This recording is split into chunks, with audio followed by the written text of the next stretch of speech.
అప్సేల్ and cross sale అనేవి కొత్త కస్టమర్లను వెతకకుండా రెవెన్యూని పెంచుకోవడానికి powerful way. Customer already me product or services ని తీసుకున్నారు అనుకుందాం, కానీ మీ ప్రోడక్ట్ ఆర్ సర్వీస్ కస్టమర్ కి రీచ్ అవ్వక ముందే మీ వాల్యూని యాడ్ చేయండి. బట్ కస్టమర్ కి పుషిగా అనిపించకుండా చేయడం చాలా చాలా ఇంపార్టెంట్. మీ సేల్స్ ని ఇంక్రీజ్ చేసే ఈ 5 ప్రొఫెషనల్ మెథడ్స్ ఏంటి ఒకసారి చూడండి. Method number 1, understand your customer needs first. Customer ను అర్థం చేసుకోకుండా అప్సేల్ చేయడం అనేది పెద్ద తప్పు. అప్సేల్ అనేది కస్టమర్ కు అసలు అవసరమైనప్పుడు మాత్రమే పనిచేస్తుంది. Method number 2, good better best model ని యూజ్ చేయండి.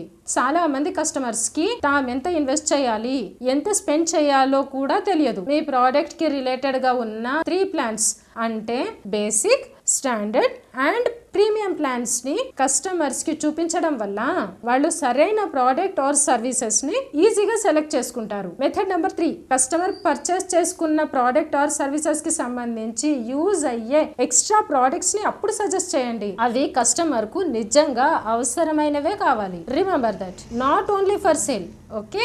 Method number 4, create urgency with limited time offers. Customer ఒక ప్రోడక్ట్ మాత్రమే తీసుకోకుండా ఎక్స్ట్రా ప్రోడక్ట్స్ తీసుకోవాలంటే స్పెషల్ ఆఫర్స్ ని ఖచ్చితంగా ఇవ్వాలి. ఆ ఆఫర్ కూడా రియల్ వాల్యూని చూపించాలి. లిమిటెడ్ ఆఫర్ ఉంటే కస్టమర్ త్వరగా డిసిషన్ తీసుకుంటాడు. మెథడ్ నెంబర్ 5, సేల్స్ ప్రాసెస్ ని ఈజీ చేయండి, లేకపోతే కస్టమర్ డిసిషన్ తీసుకోవడానికి ఆలోచించాలి అంటాడు. ఒక్క క్లిక్ తో అప్గ్రేడ్ లేదా ఆర్డర్ చేసే అవకాశాన్ని కస్టమర్ కి ఇవ్వండి. సింపుల్ ప్రాసెస్ అయితే కస్టమర్ వెంటనే డిసిషన్ తీసుకుంటాడు. Hope you all understand.